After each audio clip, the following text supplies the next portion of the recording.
You can have all the success in the world, but if you're not free, what's the point? Too many entrepreneurs build a life that looks good on the outside, but feels empty on the inside. And if this resonates, this episode's for you, but we all know what it is. We hit that revenue marker, we hit that client marker, we sign that dream client, we have the business we want, but yet we don't feel fulfilled. Well, if this is your first time listening or you're back, welcome to the Mind of George Show. This is the show for entrepreneurs who know that scaling their business is not just about strategies and tactics. It's about breaking free from outdated business models, throwing them in the trash, crappy copy and paste marketing tactics, and the mindset limitations, all so that you can grow and scale with ease and impact by mastering your mindset, building and refining deep customer journeys that are connected, and creating marketing that truly connects with who you are and your audience so you can have this life that you love. And today's guest is Coach Keren, and she is incredible and a high-performance coach for founders and CEOs, a best-selling author with a brand new book out, and an expert in breaking people out of what she calls the Gilded Cage of external validation. Her work proves that success isn't just about what you achieve, it's about how free you truly feel in the process and in the results. And in this episode, we go deep and it's straight to church. What is the Gilded Cage and how it keeps high achievers stuck? The toxic cycle of external validation and how to break free from it? Why comparison, including comparing yourself to past versions of yourself, is the thief of joy? The 3 pillars that we break down of personal mastery with how to operate through them, which are self-compassion, authenticity,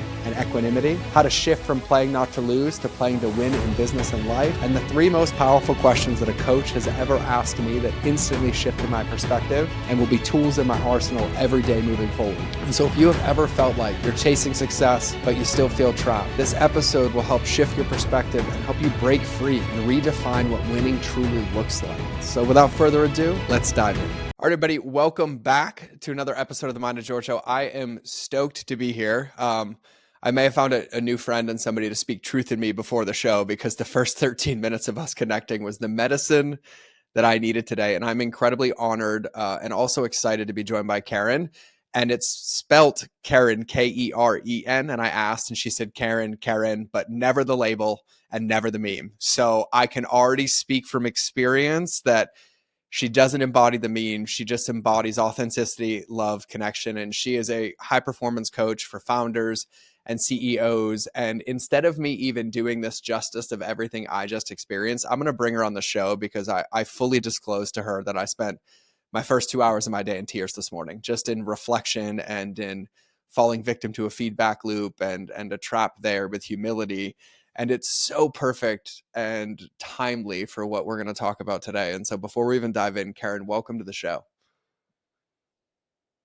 It's an honor. And I also have to thank you for the on-the-spot coaching and the poignant reminders right before we started that like settled my heart. And so I want to start with this concept because the thing that stood out to me the most is what you talk about as like the Gilded Cage and how so many of us end up in it. But can you kind of explain to everybody what the Gilded Cage is?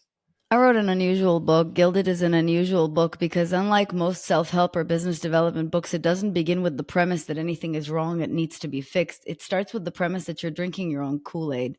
And as a result of drinking your own Kool-Aid, you have become, unfortunately, myopic. You cannot see a lot of tricks coming your way. And when they do come your way, because that's how life is, right? Satan is at every corner. Yeah. I use this term loosely and in a funny tongue-in-cheek way. Your job is to understand what is happening. And many people, because they drink their own Kool-Aid, in other words, they believe they have arrived. And at most stages of our success, we really do fall trapped to this. We believe we have arrived.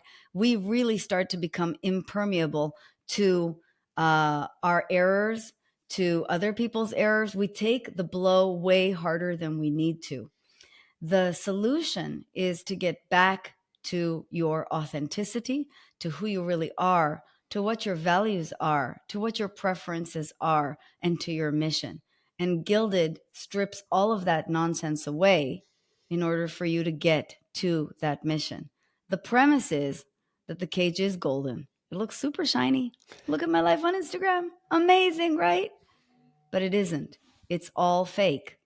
And our job is to realize at all turns that the only thing that's real is our soul's purpose and our understanding of that purpose. Oh, okay. I'm ready. I'm ready. I'd say I'm going to pull the boots up, but I'm already wearing my pink boots, and I'm very, very excited to ask you about this because I love that definition. And one of the things that we were talking about before the show is external validation versus like Yeah. authenticity, right? And I Yeah. know for me, and I'm speaking to everybody listening to this more so than even asking you this, but just to give context, there's a lot of times that I fall into the trap of thinking that previous versions of me were wrong, or that I'm not allowed to grow, or that I end up in that gilded cage and I fall into a feedback loop, or something Yeah. comes in. And the first thing that I do is I self-deprecate, and Condemnation. Yeah. the condemnation part, right? And so can you kind of break down and just kind of give us a mini TED talk on, because I love that you have this and thinking about swapping external validation based success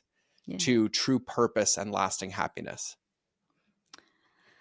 The TED Talk version is to really start to understand that all comparison, and including comparison to the former self, in other words, comparing yourself to the former self, is a thief of joy.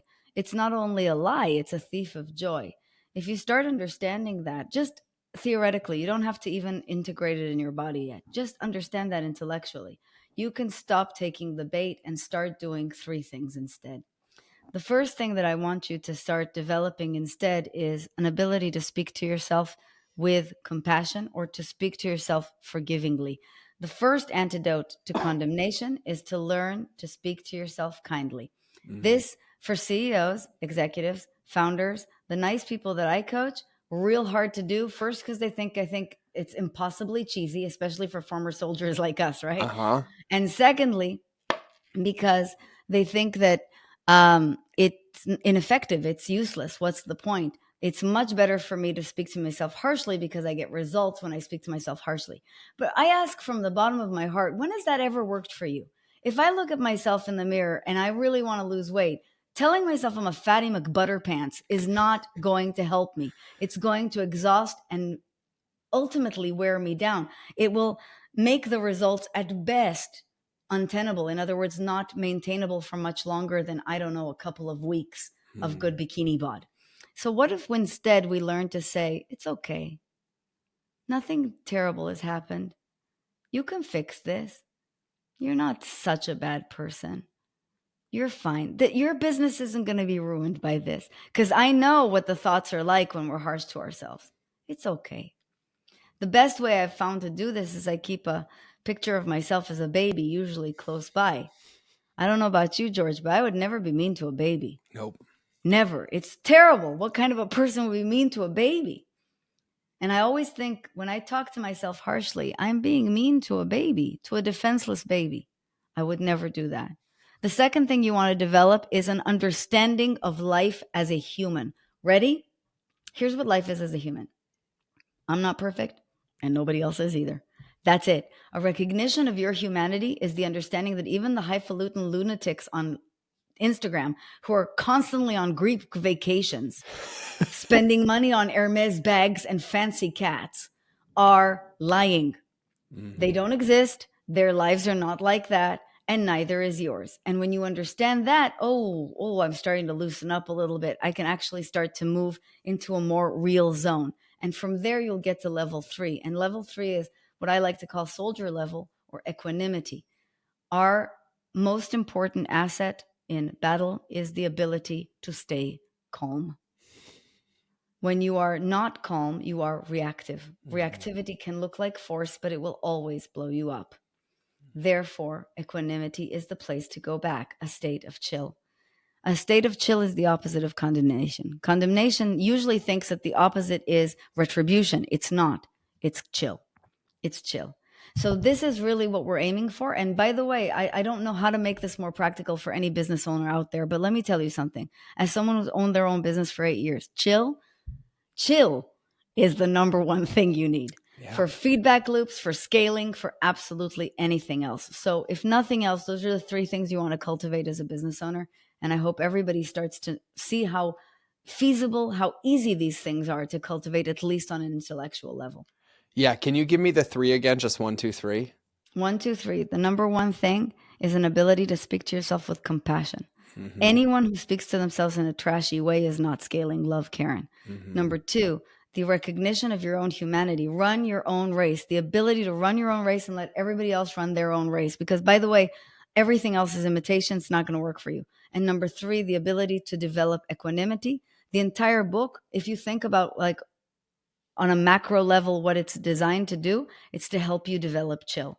It's to help you dispel all the doubt and all the freakouts so that you can maintain equanimity. I'd Yeah. like to apologize for the thud if everybody heard that. That's my cat Waffles. Oh, She decided to join us. I love we have waffles and Fatty McFatterson pants, which like I'm already a big fan of.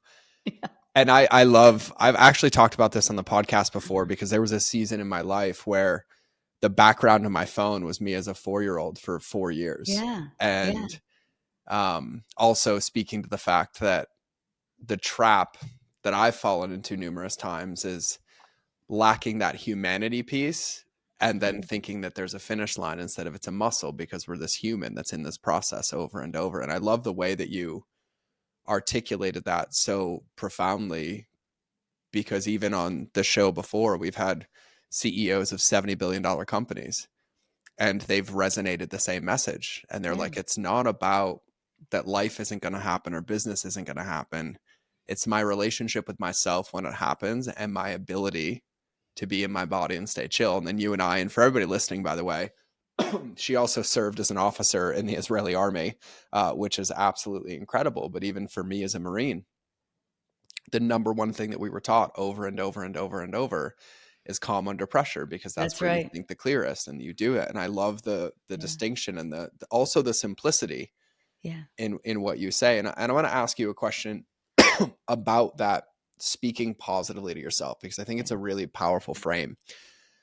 But even for me, this morning I got some feedback. A situation happened where a former client is upset about something from years ago, and I spiraled.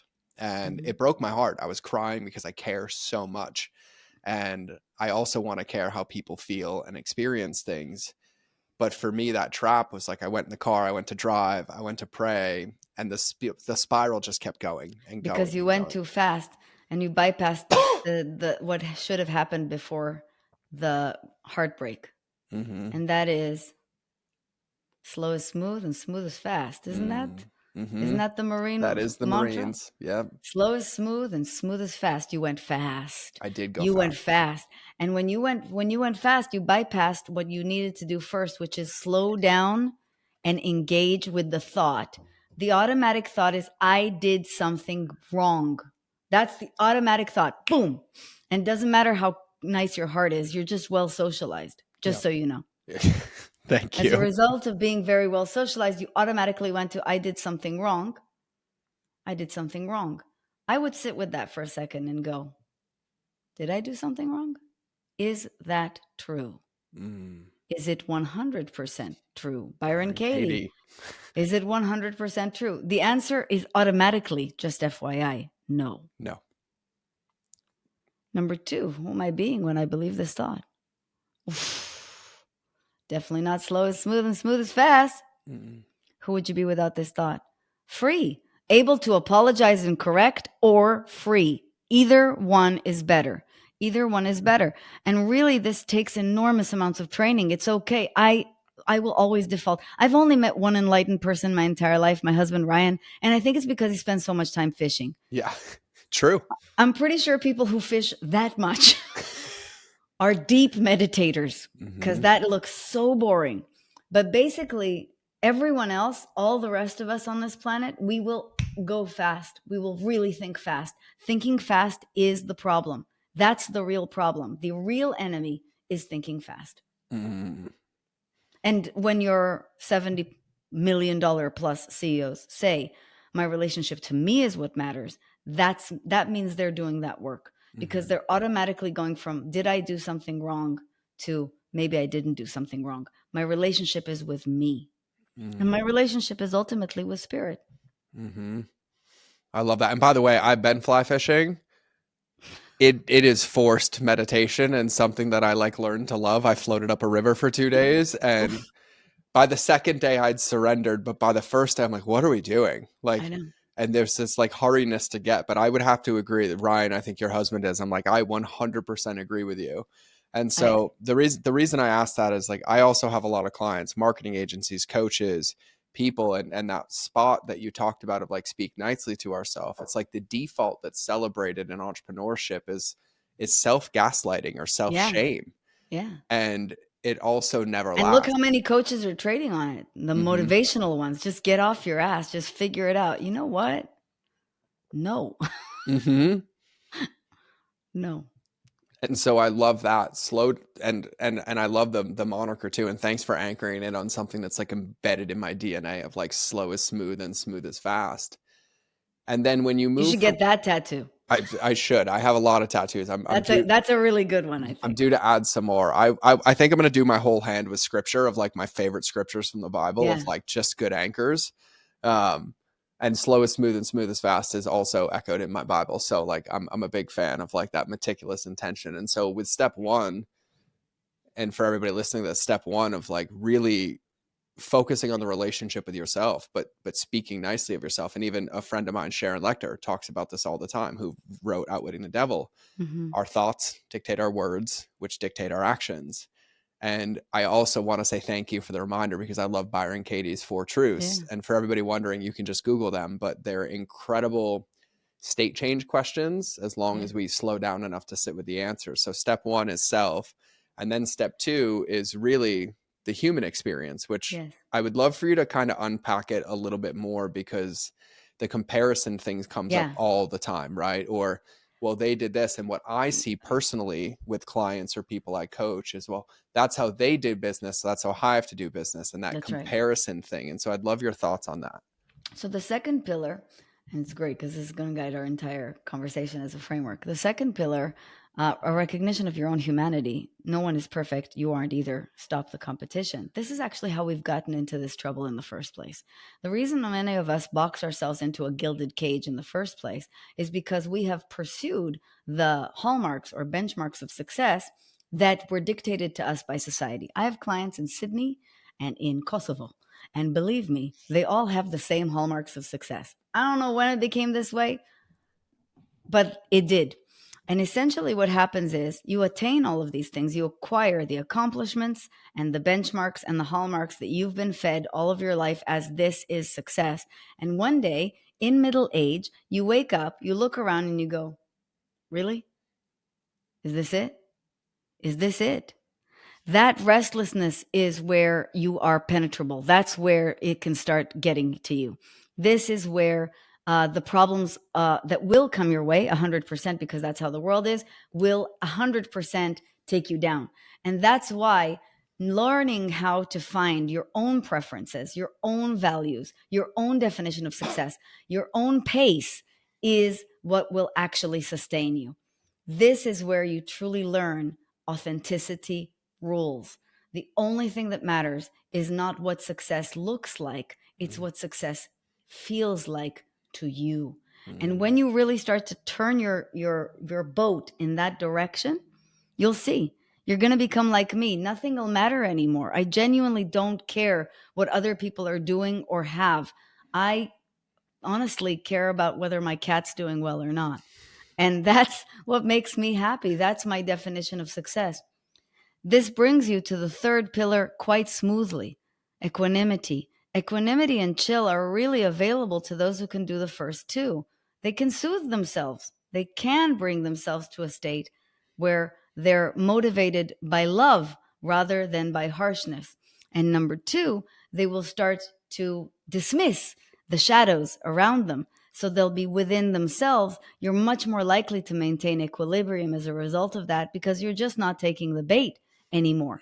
It has been shown in study after study, Kristen Neff study, Yeah. Brene Brown studies, that people who develop this equilibrium are not just better leaders. They bounce back way faster from divorce. They bounce back way faster from bankruptcy. Well, guess who that applies to? Entrepreneurs, Mm-hmm. founders, executives. So this is the quality that we really, really want to develop. And the first two pillars are fundamental for that third one. I love that. And before we even move on to equanimity, because I love the frame, I actually want to talk about authenticity. because I've talked about authenticity for years, and also it's something that has been picked up as a buzzword. And the one thing that I say is like, you can't go do authenticity. Like you can't just self-label that Yeah. you're being authentic. But like, how would you define authenticity in the lens of like entrepreneurs or anybody listening? I'll give two definitions. One is more ephemeral and one is more practical. The ephemeral definition is when you think, feel, and do the same thing. Mm, Authenticity is when your mind, your heart, and your actions are in the exact same place. They are congruent. Many people have their mind and their heart somewhere, and then their actions are in a different place. This is called a Faustian bargain or a deal with the devil, willingly being done by people all over the world right now. mm, This starts to feel very garbagey. For example, I have my heart and mind on true love, but I'm happy to stay married to someone I haven't had sex with in 7 years. That's a classic Faustian bargain right there. The second way to define this is when your values, preferences, and mission or purpose are super clear to you and you are living it. That's the more tactical or tangible definition. That's authenticity. Now, authenticity requires immense courage. Many people love talking this talk, but just think for a second how much courage it takes to break apart a marriage that technically is working mm, just because you're like, I want more. Most of us, before coaching, would say, it's fine. So what if there's no sex? I can figure it out elsewhere. I'll cut corners. But your psyche is going to take beating after beating after beating in that desert. So your job will be to define yourself through real courage, maybe even heroism, and go get what you want, which, by the way, might be in the same relationship. You don't know. mm. And I also think too, like for everybody listening to this, the parallels, like as somebody who's navigating a conscious uncoupling for the same reason on both sides, but the parallels, like you could interchange divorce with the way I sell my packages, the Of way I course. deliver my coaching, the way I Of show course. up on social media, the way I do business, who my business partners are. It's this Yeah. giant kind of invitation to recognize, because I think one of the things that you talk about, which we'll get into in a minute, and you and I were talking about this before the show, is that those misalignments are what lead to self-condemnation and negate the 3 steps that were laid out in the first place, That's because right. then the cognitive dissonance just increases. And Yes. to your earlier point, we start to take our own medicine, and I'm like Yeah. convincing myself that I'm doing it differently than I'm Yeah. doing it, right? And then it's just this big spiral. Which brings me to the ultimate, I think that shocks superstars when they start realizing this about themselves. All this time, they think they're getting away with it. They think they're playing to win, Mm, but you're actually playing not to lose. yeah. Playing not to lose is not playing to win. You are playing a very silly, amateurish game. My job is to say that to you and to say, you think you're cheating everybody. You're fooling everyone. You've got your treasure guarded. And I'm saying you could literally have the bounty of the universe and you're leaving that on the table. That means you're technically losing. Mm. I love that reframe. And it's something I learned viscerally when I was a personal development coach, because they played this game called Red Black.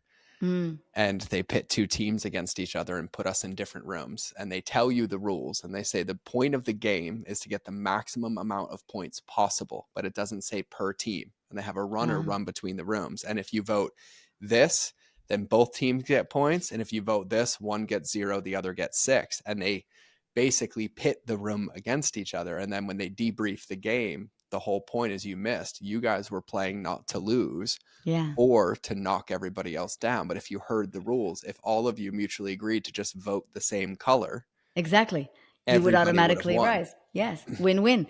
Win win is the next level. By the way, the ultimate level is who cares who wins. And most people won't get there because it's just, I guess we're living a human experience. But it's the best. It's the absolute best. When I was going through my divorce, and I don't call it a conscious uncoupling because he sucked, I was in a really, really wonderful state of I genuinely don't care if you get everything. That to me was my first taste of Freedom. becoming nobody. Becoming nobody is really the ultimate goal here. really relaxing the ego so you can just start to enjoy this. I literally, like, I just have to say for a minute, the amount of wisdom that you spit out in like a sentence, like there's an entire universe underneath each one of these sentences where I could podcast with you for like 12 hours and run a masterclass on this. I just want to unpack so many things. So number Thank one, you. like, I'm very old. thank you. Yeah. In experience and wisdom for sure. But like, even for everybody listening, I want to bring this up because for me, this is landing at a deep level for me in my life in this moment, for me in versions of myself years ago that I Yeah. was comparing myself to, and for future versions. But if any of these tickled, like just pause for a minute and just let it tickle. Like to her previous point, Keren's previous point, slow down and like just let it marinate. If it triggered a thought, like get into your body and feel these things because you say them so eloquently and they are so powerful and so profound. And I'm over here like eating it up. But I also don't want to allow it to pass without or allow the understating of the power and the poignancy of them. Because to your previous point, it's almost so simple that us as human beings want to overcomplicate the process. And then we fall back into that trap Yeah. of running or adjusting or operating out of alignment. And so I want to talk about equanimity. I love that word. I have friends that use that word. I don't because I mispronounce it all the time. But I Well, love that. you said it just fine right now. I know I have a good example. I have a good teacher in front of me.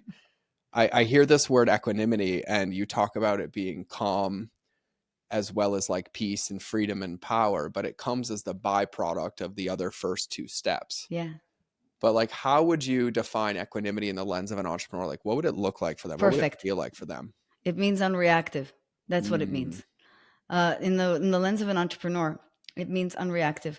I am Israeli. You can hear that in my accent. I used to land on people like a fucking sumo wrestler, man. Like yeah. literally, you came within an inch of me thinking that you're insulting me, and I would just slam you down.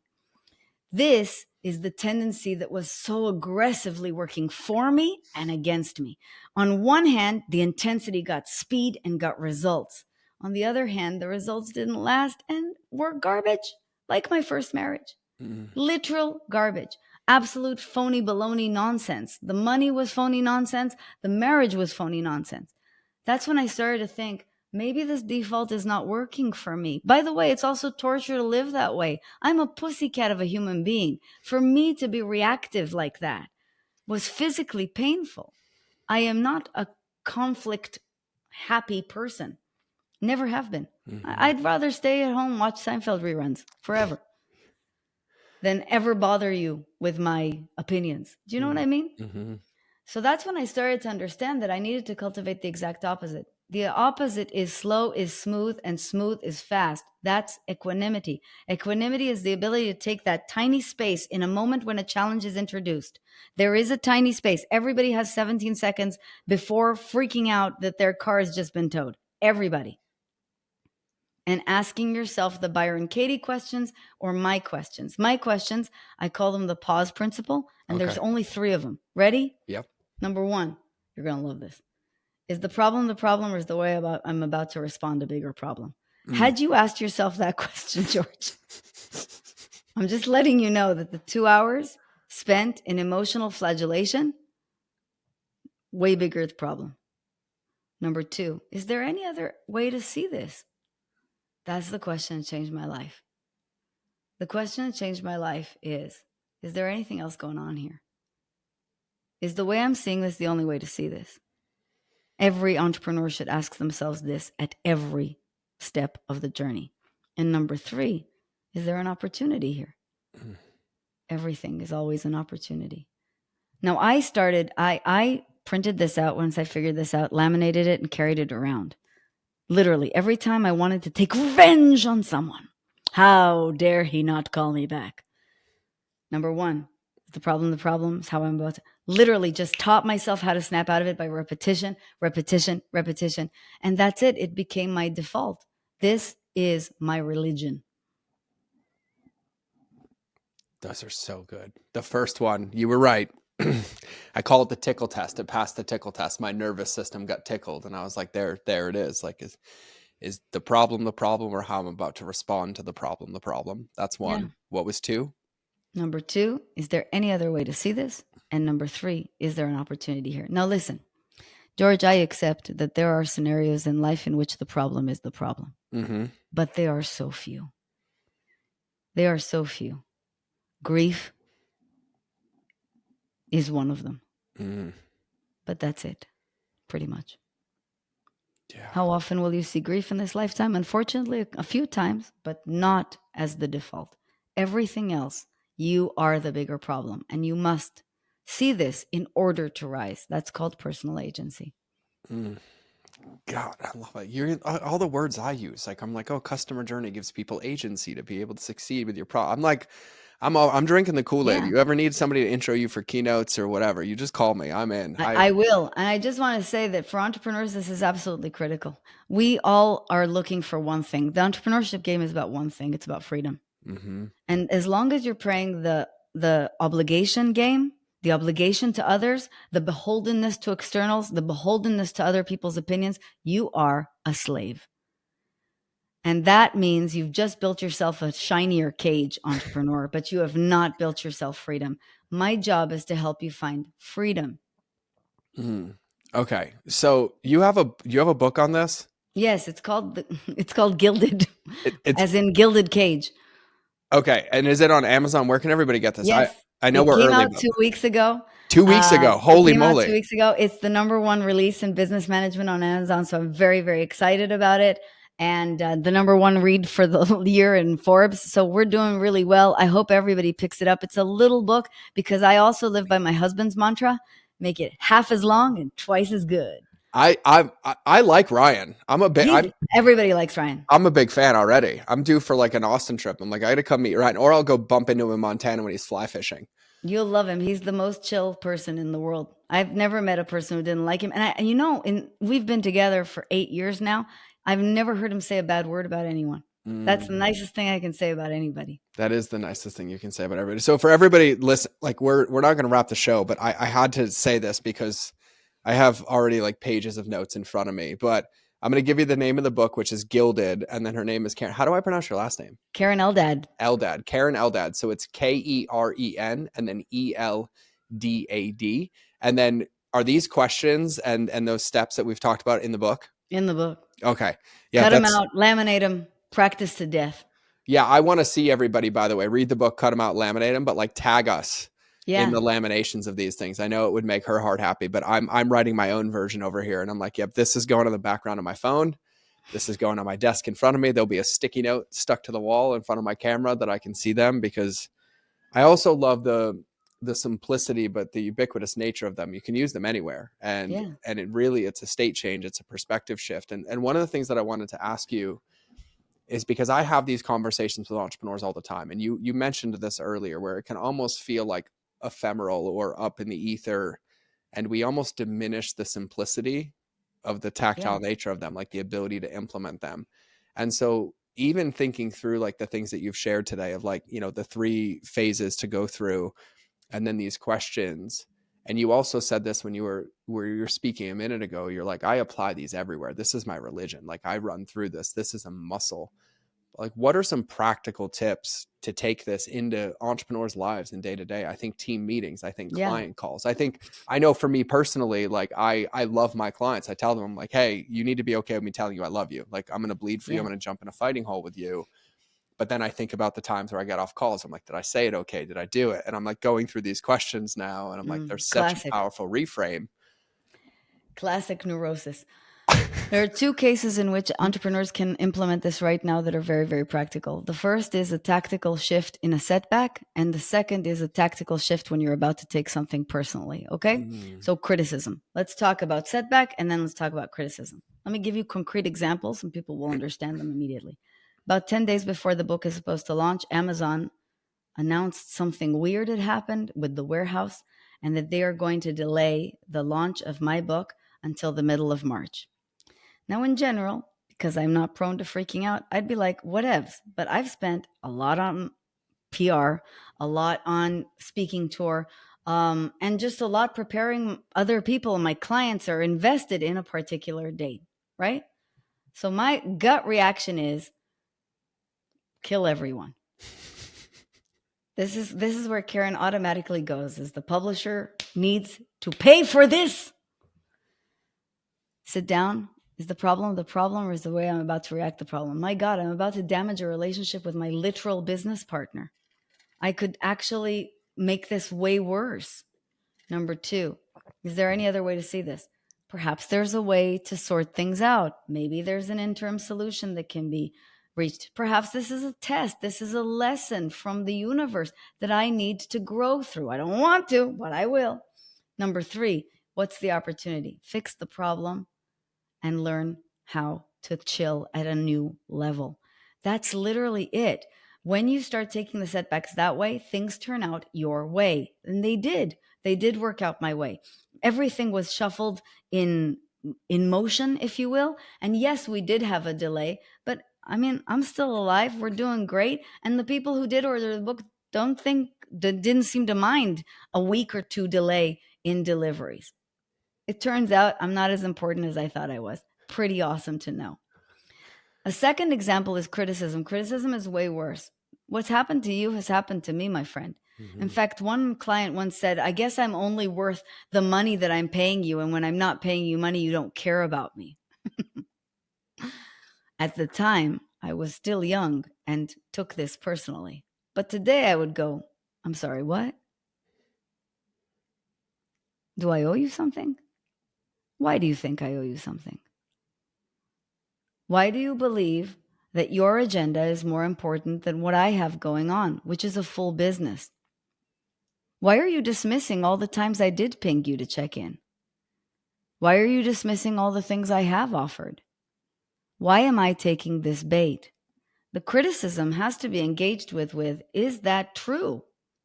Is it 100% true? Is it relevant? Not just true. Are you in the arena too? Where is the criticism coming from? Is there any other way to see this? And finally, is there an opportunity? And the opportunity is, I have grown. This is the default. I have made my choices and I'm at peace with those choices. I wish you the same. Ultimately, that will liberate you from it and start to also hone your mindset for taking criticism that does matter rather than bait from the clackers in the back that doesn't matter. And as you become more successful, this second tactical mindset shift becomes critically important, because it means that to maintain your equanimity, you have to stop drinking the Kool-Aid and stop taking the bait too. I hope that's been helpful and practical for everyone. Oh my, it's so, and I even have, like my own inner critics and thinking about people listening to this, because I think the most important part that I hear is that you can't put on somebody else's oxygen mask till you have yours on first. And what we're really talking about, to your point earlier, is self-agency of like how I relate to this, how I see myself, to then being able to be calm and choose a response that is both mutually beneficial or protecting of, both parties. And so it's so profoundly powerful. And also, just because I'm in it, we already talked about the book, but where is what's your Instagram so everybody knows how to connect with Coach you on Keren. Instagram? Coach Keren, just as Coach Keren. Coach Keren. Okay, and it's just for everybody listening, it's Coach and then Keren. Yeah. Which I is follow easy. you, so we can start sharing cat memes. Oh, I'm so in for cat memes. Waffles the cat, like It's I'm my in. thing. I mean, I'd name mine chocolate chip pancakes because that's my favorite food. That's so cute. Yeah, so cute, so cute. But I'm all good with like the no pets thing for a while. I got enough kids and everything else to handle, so I understand that. we're good in that game for now. I wanna wrap this with a question that I ask people that have something profound to share, which is pretty much everybody. But I'm really interested in kind of your take. And so the way I frame this is, imagine that everybody listened to the podcast, for the last 37 minutes, didn't hear any of it, but they only heard this clip. And you had the ability to tattoo any wisdom you wanted on their soul that they take with them forever. Like, what would your tattoo wisdom be? Be easy on yourself. You're doing way better than you think. Mm. I was a suicide counselor for a very long time in the Army and now. And I think that that's the biggest thing that people miss, particularly overachievers. We beat the crap out of ourselves, man. We beat the crap out of ourselves. And if I could say one thing to everyone, it's just that. Be easy on yourself. You are doing way better than you think. Mm. Yeah, I couldn't really think of a more profound way to summarize everything you shared, but also the most important first step. And also for everybody, just because this feels on my heart to do the invitation, it's something I used to talk about a lot, but the reminder, the baby picture is one of the most powerful state changes and environmental design tools that you can use. And I'm Yeah. actually going to be swapping the background of my phone back after we get off this call. And so Yeah. for You'll see everybody, my baby picture is in Gilded. I put it there on purpose did because you? I'm so cute and so fat. Me And too. if you just remember what you are, man, you'll be so much nicer to yourself. Oh, the one that I have is me at like 4 years old, sitting in a bed eating King's Hawaiian rolls. And it's so foretelling. That's what babies love to eat. They love them. They love them. They And love them. so, for everybody listening, I would take this as invitation. And I say this on the show a lot, but there was profound wisdom and also simplicity for tangible things here. Wherever you find yourself, you can find yourself in a state of peace right now, or you can find yourself in a meltdown or rumination or self-deprecation. But there's also practicality to taking this and picking up the phone and shifting. And I love that underneath all of this, it's really our ride. And Mm, authenticity is riding your ride, and alignment is riding your ride for the right reasons. But that also means that no one else can come shift you. No one else can come answer those questions for you. No one else can force that slowdown. So it's an invitation to take one of these things and put them into practice today. And I know I'm going to buy that book as soon as we jump off the call. I'm actually really, really excited to read it. And I would invite everybody as well, grab the book, which I didn't even realize when I was like doing Gilded. She had a book came out 2 weeks ago. So I'm like celebrating that even more now, because this just sounds like a practical manual I'm going to be referencing. thank It's you. Gilded. It's on Amazon. It's got its accolades and labels, but based on what was shared today, I think it would be silly not for everybody to get it. And then make sure you connect with Keren on social media at Coach Keren on Instagram. And if you feel called, send her a message of gratitude. Like, let her know what landed. Share and shift like what supported you or what landed for you, what resonated. And Keren, you got a new teammate in your corner after this one. I'm very eternally grateful for this, and thank you for also taking the time to speak into me and sharing your wisdom and your insights. And thank you for everything. Likewise, George. We're all just walking each other home. It's a Ah, pleasure to do that. oh, girl, so profound. So for everybody listening, this has been another episode of the Mind of George Show. So you will either see me in the next episode or you will hear me in your earballs. But either way, we're out.